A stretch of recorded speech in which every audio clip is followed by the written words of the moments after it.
Students, तो चलिए आज हम लोग रॉल्स थ्योरम का कुछ और इम्पोर्टेंट बात आज हम आपके साथ शेयर करेंगे और आपको आज मैं रॉल्स थ्योरम का ज्योमेट्रिकल सिग्निफिकेंस ही बताऊंगा। ओके गाइस, तो देखिए यहाँ पे रॉल्स थ्योरम और क्या बोलता है। देखिए Rolle's theorem essential state that any real value differential function.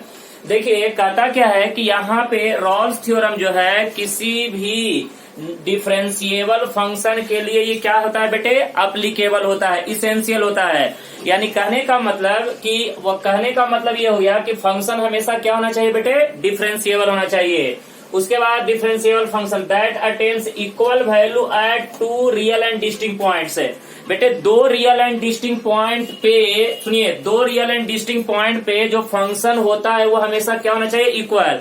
जैसे कि मैंने आपको कल बताया था कि f of a is equal to f of b, यानी ए और बी दो अलग अलग पॉइंट है और बेटे उस पॉइंट पे उस फंक्शन का जो वैल्यू होता है वो क्या होता है बेटे, इक्वल होता है। तो वही बोल रहा है कि यहाँ पे equal value at two real and distinct points है। Equal values of two real and distinct points कहने का मतलब कि बेटे हमारे पास दो पॉइंट्स है, एक पॉइंट ए है और दूसरा पॉइंट बी है। तो बेटे उस पॉइंट पे जो फंक्शन का वैल्यू जो होगा वो बिल्कुल क्या होगा, सेम होगा। ओके गाइस, उसके बाद देखिए points on it must have at least one stationary point somewhere in between them.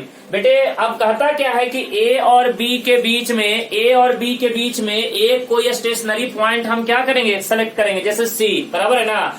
और बेटे उस स्टेशनरी पॉइंट पे जो हमारा फंक्शन का जो फर्स्ट ऑर्डर डेरिवेटिव होता है वो ऑलवेज क्या होगा, जीरो के बराबर। ऑलवेज क्या होगा बेटे, जीरो के बराबर। तो ये जो आपको रॉल्स थ्योरम का जो हमने अभी नेक्स्ट इन्फॉर्मेशन दिया, ये बहुत ही इंपॉर्टेंट इन्फॉर्मेशन है कि अगर हमें रॉल्स थ्योरम अप्लीकेबल चेक करना है तो फंक्शन को क्या होना पड़ेगा बेटे, डिफरेंशिएबल होना इसेंशियल है। दूसरा कि दो अलग अलग पॉइंट पे फंक्शन का वैल्यू हमेशा क्या होना चाहिए, इक्वल होना चाहिए। ओके गाइस, और बेटे उस दो पॉइंट के बीच में कोई एक एनी स्टेशनरी पॉइंट लीजिएगा और उस स्टेशनरी पॉइंट पे हमारा फर्स्ट ऑर्डर डेरिवेटिव क्या होना चाहिए बेटे, जीरो के बराबर। क्या होना चाहिए, जीरो के बराबर। तो वही बोल रहा है कि at least one stationary point somewhere in between them, यानी ए और बी के बीच में कोई एक स्टेशनरी पॉइंट हम क्या करेंगे, सेलेक्ट करेंगे और उस स्टेशनरी पॉइंट पे हमारा फर्स्ट ऑर्डर डेरिवेटिव क्या होगा, जीरो के बराबर। ओके गाइस, तो ये जो बात है बहुत ही इंपॉर्टेंट बात है, इसको आप अच्छे तरह से दिमाग में सेट करके रखिएगा। ओके गाइस, अब देखिए अब आगे मैं इसके आगे आपको बताने जा रहा हूं, ये पॉइंट बहुत ही इंपॉर्टेंट है। इसके आगे मैं आपको बताने जा रहा हूं ज्योमेट्रिकल सिग्निफिकेंस। तो डालिए हेडिंग, ज्योमेट्रिकल सिग्निफिकेंस है। चल बेटे अब हम बात करेंगे ज्योमेट्रिकल सिग्निफिकेंस है। देखो ध्यान से, अब हम बात करेंगे geometrical significance of Rolle's theorem. डालो heading, geometrical significance of Rolle's theorem. यहां पे देखेंगे ज्योमेट्रिकल सिग्निफिकेंस है।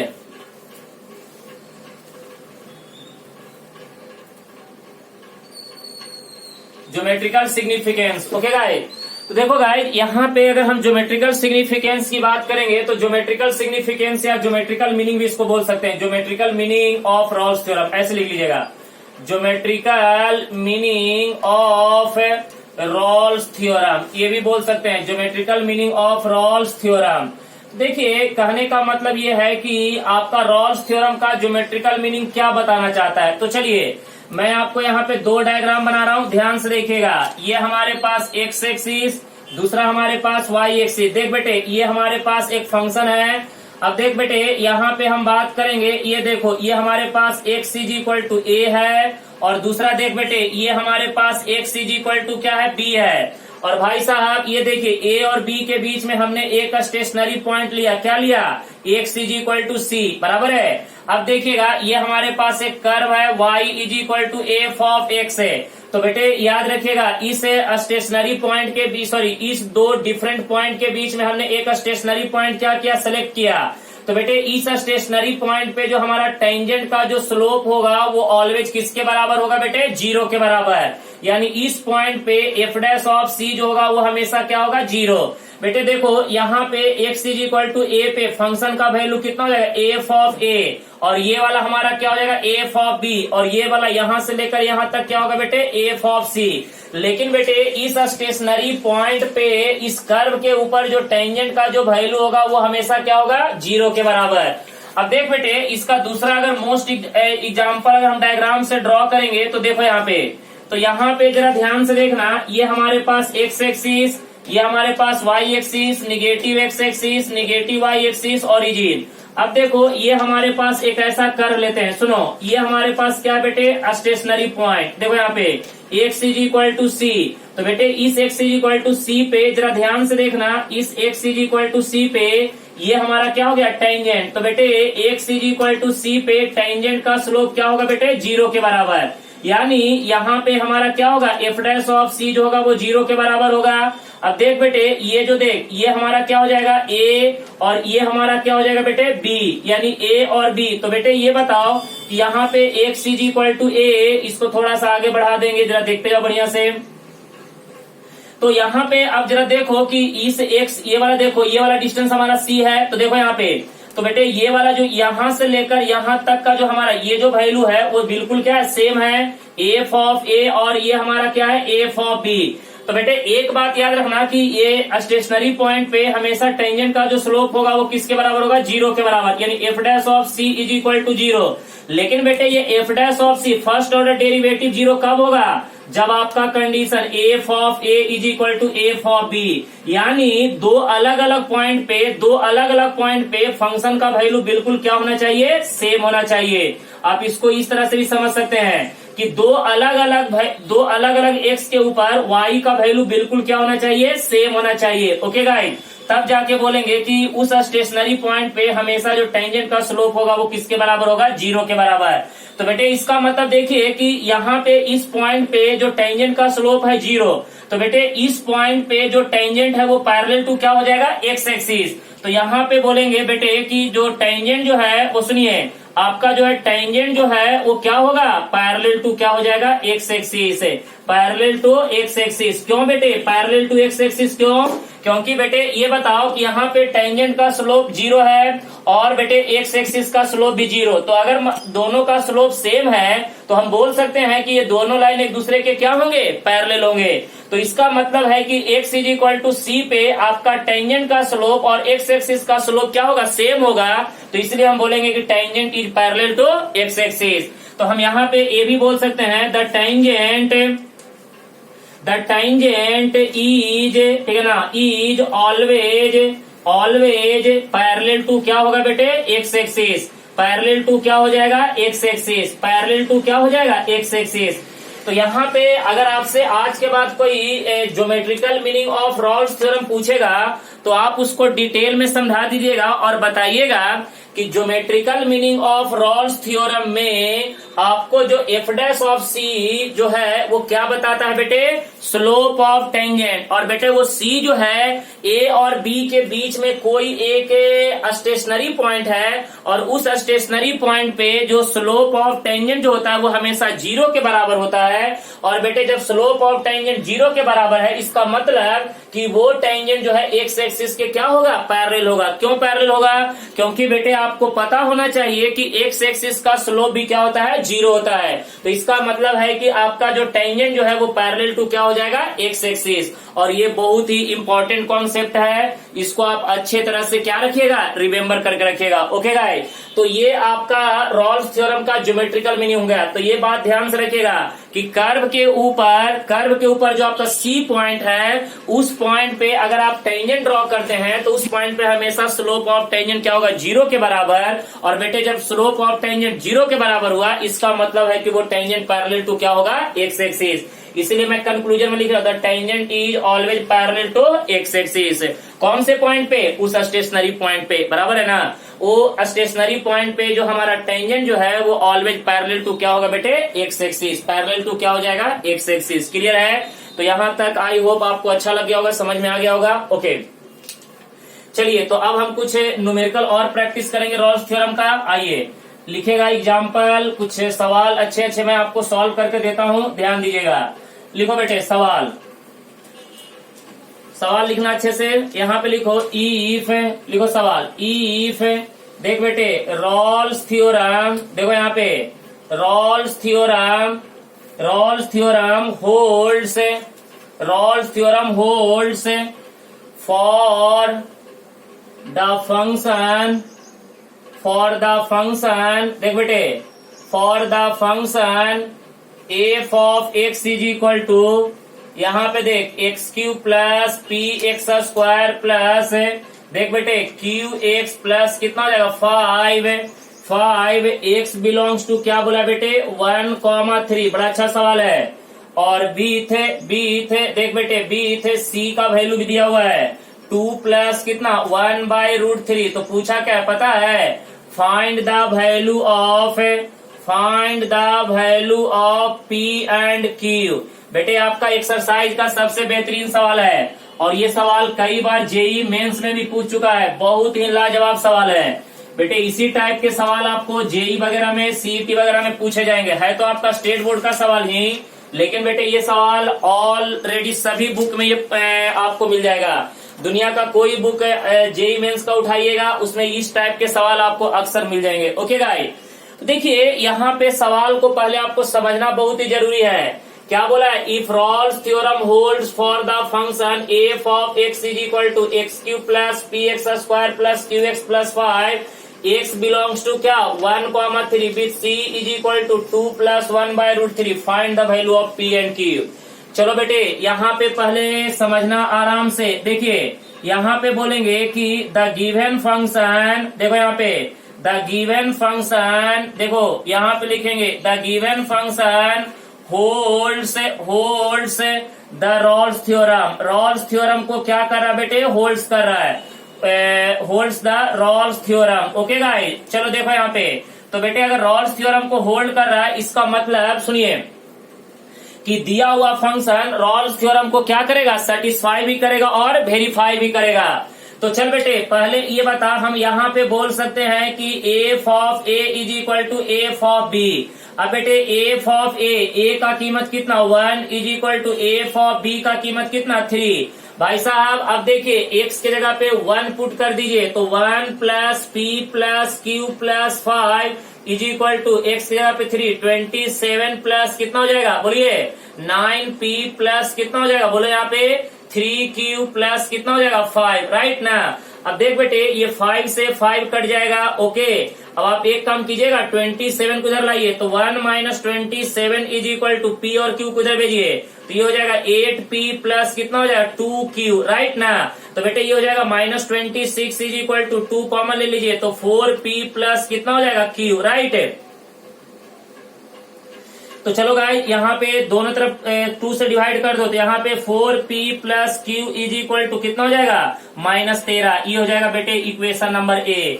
अब ये बताइएगा यहाँ पे p और q का वैल्यू निकालना है, तो आपको p और q में 2 इक्वेशन चाहिए, क्योंकि बेटे 2 अननोन के लिए 2 इक्वेशन। तो सवाल उठता है कि सर यहाँ पे तो अभी एक ही इक्वेशन मिला है, एक इक्वेशन तो और निकालना पड़ेगा। कोई बात नहीं, तो बेटे अब ये बताओ, सुनो यहाँ पे f of x is equal to क्या है बेटे एक्स क्यू प्लस बोलना पी एक्स स्क्वायर प्लस कितना है क्यू एक्स है, इसका डेरिवेटिव निकाल। F dash of x is equal to सांगरे कितना हो जाएगा 3x स्क्वायर प्लस कितना 2px प्लस कितना हो जाएगा क्यू, राइट ना।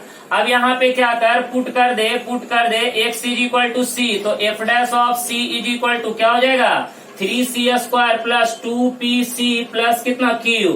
और बेटे इसके बाद क्या करते थे, एफ डैश ऑफ सी को क्या करते थे 0 के बराबर कर देना, 3c स्क्वायर प्लस कितना 2pc plus q is equal to 0।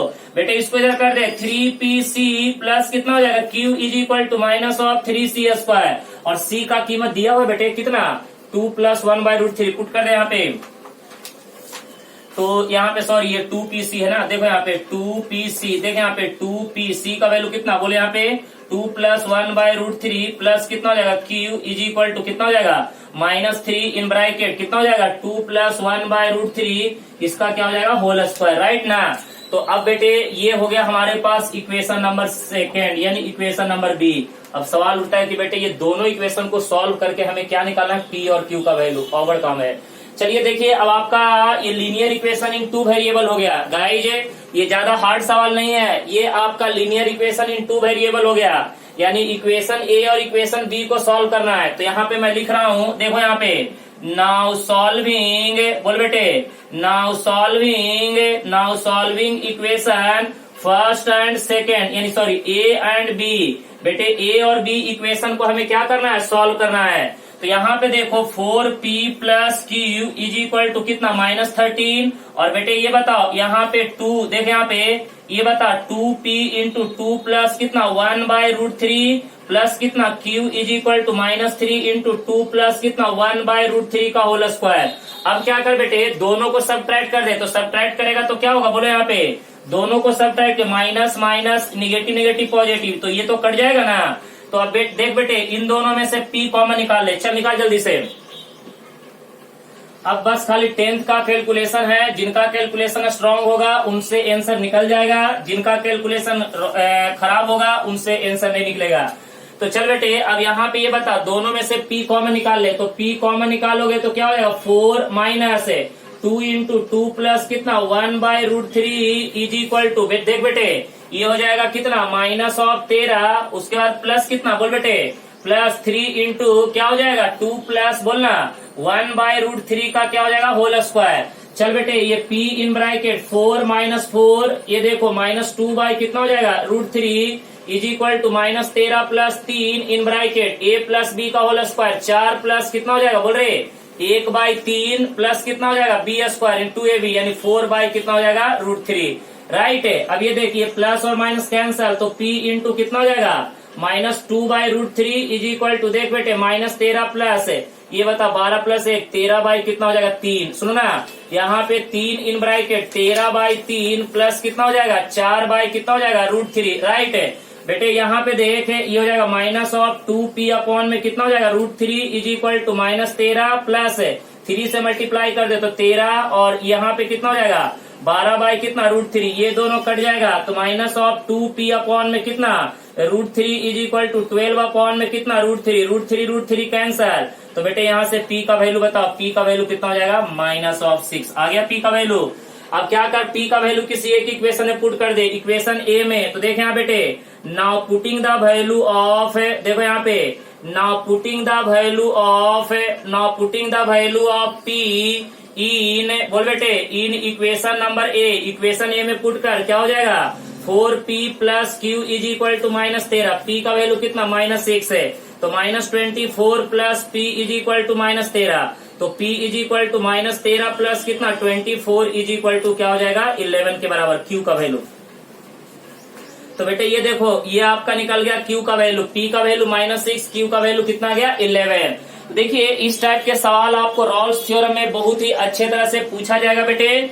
थोड़ा कैलकुलेशन आप लोग अच्छे तरह से कीजिएगा, क्योंकि जिन बच्चों का कैलकुलेशन स्ट्रांग होगा वही इस टाइप के सवाल सॉल्व कर पाएंगे, क्योंकि इसमें कैलकुलेशन का बहुत बड़ा रोल है। ओके गाइस, तो चलिए आप लोग देख लीजिए, अगर कहीं पे भी डाउट्स आ रहा है तो प्लीज मेरे से पूछ लीजिए, मैं दोबारा आपको एक्सप्लेन कर दूंगा। ओके गाइस, कहीं पे भी डाउट्स नहीं होना चाहिए, क्योंकि इस टाइप के सवाल में बस कैलकुलेशन स्ट्रांग होना बहुत ही जरूरी है। और ये सवाल आपके पुराने बुक में भी थे ये, लेकिन वहां पे क्या था ए और बी करके था, फाइंड ए एंड बी। यहाँ पे थोड़ा चेंज कर दिया और बोला है पी एंड क्यू का वैल्यू निकालो, पी एंड क्यू का वैल्यू वही है, सवाल सेम है, सवाल में कोई जान नहीं था, बस थोड़ा सा समझना था, कैलकुलेशन करना था, और कैलकुलेशन स्ट्रांग रखिए। और इस टाइप का सवाल अक्सर आपसे पूछा जाएगा जेई में भी, बोर्ड में भी और सीईटी वगैरह में भी। ओके गाइज, तो चलिए मैं अब सवाल को इरेज कर रहा हूं, आप लोग ध्यान दीजिएगा, कहीं पे भी डाउट्स होगा तो पूछते जाइएगा, मैं दोबारा एक्सप्लेन कर दूंगा।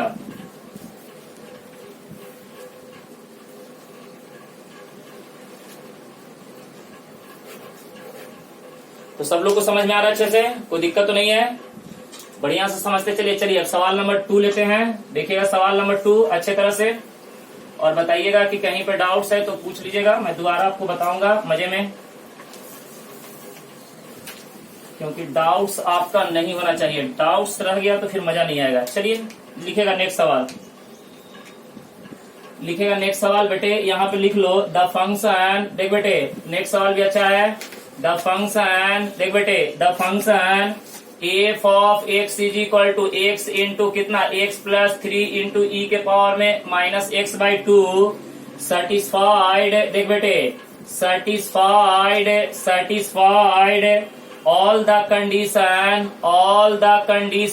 देख बेटे ऑल द कंडीशन सुनो यहाँ पे all the condition of Rolle's theorem and on -3,0 find the value of c. देख बेटे क्या पूछा है, find the value of c का हमें वैल्यू पूछा है। हमें बेटे देखिए यहाँ पे एक फंक्शन दिया हुआ है और यहाँ पे बोला है कि वो रॉल्स थ्योरम को क्या कर रहा है, सेटिस्फाइड कर रहा है। चलिए कोई बात नहीं, तो डायरेक्ट सी का वैल्यू निकालेंगे। आसान सवाल है, देखिए कैसे निकालेंगे सी का वैल्यू। बेटे यहाँ पे f of x is equal to, सुनिए ना, एक्स इंटू क्या दिया हुआ है, एक्स प्लस 3 इंटू ई के पावर माइनस एक्स बाई 2। बेटे इसको एक काम कीजिए, f x is equal to multiply कर दीजिए x square plus 3x into e के पावर माइनस एक्स बाई 2। चल बेटे अब यहाँ पे डिफ्रेंशिएट कर दे, डिफ्रेंशिएट बोथ साइड। यहाँ पे देखिए डिफ्रेंशिएट बोथ साइड। तो बेटे f dash of x is equal to, चलिए तो यहाँ पे प्रोडक्ट टू लीज कर लीजिए, एक्स स्क्वायर प्लस कितना 3x है, उसके बाद इसका डेरिवेटिव ई के पावर माइनस एक्स बाई 2 का, तो माइनस एक्स बाई 2 इंटू कितना -1/2 प्लस है, उसके बाद बोल बेटे ई के पावर माइनस एक्स बाई 2 को बाहर करेंगे इंटू एक्स स्क्वायर का डेरिवेटिव 2x प्लस कितना हो जाएगा 3। अब ये बता बेटे f dash of x is equal to e के power minus x by 2 common निकाल ले, ई के power minus x by 2 common निकालेंगे तो एक्स स्क्वायर प्लस 3x है, ठीक है ना, डिवाइडेड बाय कितना हो जाएगा 2 विथ निगेटिव साइन, यहाँ पे क्या हो जाएगा माइनस साइन। चल बेटे यहाँ पे देख, पहले माइनस बाहर निकाल दे, ये वाला माइनस एक्स स्क्वायर प्लस कितना 3x डिवाइडेड बाय 2 प्लस कितना हो जाएगा 2x प्लस क्या हो जाएगा 3, राइट ना। अब बेटे यहाँ पे क्या करो, पुट कर दो, देख बेटे पुट कर दो x is equal to c, तो चल कर दो ना, f dash of c is equal to क्या होगा बेटे ई के पावर माइनस कितना c by 2 in bracket minus, यहाँ पे देख बेटे ये कितना हो जाएगा सी स्क्वायर प्लस कितना 3c डिवाइडेड बाई कितना हो जाएगा 2, उसके बाद प्लस, उसके बाद ये बता 2c प्लस क्या हो जाएगा 3, चलेगा ना। ओके उसके बाद क्या कर बेटे एफ डैश ऑफ सी को 0 के बराबर कर दे, तो यहाँ पे देख ई के पावर माइनस ऑफ कितना हो जाएगा c by 2 in bracket minus, यहाँ पे c square plus 3c divided by 2 plus कितना हो जाएगा 2c plus 3 is equal to 0। तो बेटे देखिए एक्सपोनेंशियल का भी 0 नहीं हो सकता है, ये कैन नेवर भी 0, तो 0 कौन सा होगा ये वाला पार्ट, तो माइनस कितना हो जाएगा c square plus 3c upon 2 plus कितना बेटे 2c plus 3 is equal to 0, right है बेटे। इसको क्रॉस मल्टीप्लाई कर दो, क्या हो जाएगा minus c square plus 3c plus कितना हो जाएगा 4c प्लस 6 डिवाइडेड बाय कितना 2 इज इक्वल टू 0। इसको इधर भेज दे बेटे, तो ये कितना हो जाएगा minus c square minus 3c plus 4c plus 6 is equal to 0। तो बेटे ये बता माइनस सी स्क्वायर माइनस कितना हो जाएगा, sorry plus c plus 6 is equal to 0। भाई साहब इनमें से सब में से माइनस कॉमन इधर कीजिए, c square minus c minus 6 is equal to 0। अब इसका फैक्टर कर दीजिए ना, इसका फैक्टर क्या होगा c square minus of 3c plus कितना हो जाएगा 2c minus 6 is equal to 0। अब बेटे यहाँ पे पेयर बनाना, इन दोनों में से c कॉमन निकाल, तो c माइनस 3 प्लस 2 कॉमन निकाल, c माइनस क्या हो जाएगा 6 है। तो बोल बेटे जल्दी से यहाँ से अगर c का वैल्यू निकालोगे तो c का वैल्यू एक आ जाएगा 3 और दूसरा आ जाएगा c का वैल्यू -2। अब देखिए हमें c का वैल्यू पूछा है, देख बेटे हमने जो बताया था कि c का वैल्यू इस इंटरवल के बीच में लाई करना चाहिए, तो बेटे ये बताओ कि c का वैल्यू इन दोनों में से कौन जो c का वैल्यू जो है वो इस इंटरवल के बीच में लाई कर रहा है। तो अगर आप देखिएगा तो ये c का जो वैल्यू है वो 3, वो 0 से आगे जा रहा है, इसका मतलब है कि ये वाला वैल्यू एक्सेप्टेबल नहीं होगा। तो c का ओनली फॉर एक्सेप्टेबल वैल्यू कौन होगा बेटे -2। तो यहाँ पे लिख देंगे that is c not equal to 3, ये पॉसिबल नहीं है, तो only for c is equal to -2। क्यों, हमने आपको बताया था कि c का जो भी वैल्यू आएगा बेटे ये दिया हुआ इंटरवल के बीच में होना चाहिए, बेटे ये दिया हुआ इंटरवल के बीच में होना चाहिए, इनके पहले नहीं और इनके आगे नहीं। तो इसीलिए यहाँ से c के 2 वैल्यू आ रहे हैं, उनमें से एक वैल्यू क्या होगा बेटे एक्सेप्ट हो रहा है, दूसरा वैल्यू क्या हो रहा है रिजेक्ट हो रहा है। ओके गाइस, तो इसको अच्छे तरह से समझ के नोट करिएगा, ज्यादा हार्ड नहीं है। डिफरेंशिएशन किए, डिफरेंशिएशन करने के बाद x के जगह पे c पुट किए, फिर f डैश ऑफ c को 0 के बराबर कर दिए, फिर वहां से c का वैल्यू निकल के आ गया। चलो बेटे, तो यहाँ पे इस टाइप के सवाल आप अच्छे तरह से सॉल्व कर सकते हैं। ओके गाइस, तो देख लीजिए, कहीं पे अगर कोई प्रॉब्लम है तो बता दीजिए, क्योंकि सवाल बड़ा ही इंटरेस्टिंग है और सवाल इजी भी है। ओके, तो देखिए इसमें जो है आपको कल तो मैंने वेरिफिकेशन का सवाल आपको बता दिया था, दूसरा आपको मैंने क्या वेरिफिकेशन बताया था, अप्लीकेबल होने का भी बता दिया था। आज आपको जो अननोन, देखिए जैसे यहाँ पे सी का वैल्यू निकालने के लिए बताया बेटे, उसके बाद अपने पिछले सवाल में क्या बताया कि जैसे सवाल में कोई अननोन पैरामीटर दिया हुआ है, अननोन पैरामीटर का वैल्यू भी कैसे निकालना है उसका भी सवाल देख लिए बेटे। इसका ज्योमेट्रिकल सिग्निफिकेंस अच्छे से याद रखिएगा। तो geometrical significance of Rolle's theorem क्या बताता है बेटे कि स्लोप ऑफ टेंजेंट जो होता है वो हमेशा पैरेलल टू क्या होता है, एक्स एक्सिस, बराबर है ना। तो ये ध्यान में रखिएगा कि स्लोप ऑफ टेंजेंट जो होता है वो हमेशा पैरेलल टू क्या होता है, एक्स एक्सिस। वो कौन बताया था, रॉल्स थ्योरम का ज्योमेट्रिकल सिग्निफिकेंस। क्यों, क्योंकि बेटे ए और बी के बीच में जो हमारा स्टेशनरी पॉइंट सी है, उस पॉइंट पे टेंजेंट का जो स्लोप होता है वो हमेशा क्या होता है बेटे, 0 के बराबर। और जब टेंजेंट का स्लोप 0 है, इसका मतलब कि एक्स एक्सिस का भी स्लोप 0 है। तो बेटे एक्स एक्सिस का स्लोप और टेंजेंट का स्लोप दोनों सेम हो गया ना। तो जब दोनों का स्लोप सेम हो गया, इसका मतलब कि हमारा जो टेंजेंट जो है वो पैरेलल टू क्या होगा, एक्स एक्सिस। क्लियर है।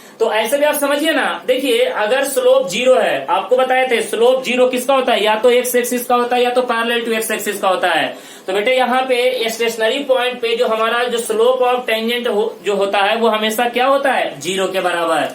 तो बेटे ये टॉपिक जो है बहुत ही इंपॉर्टेंट टॉपिक है, इसको आप लोग अच्छे तरह से आप देख के और समझ के अच्छे तरह से नोट करिएगा, और हो सके तो आप अगर डाउट आता है तो मेरे से पूछ सकते हैं। ओके गाइस, तब तक के लिए गुड लक।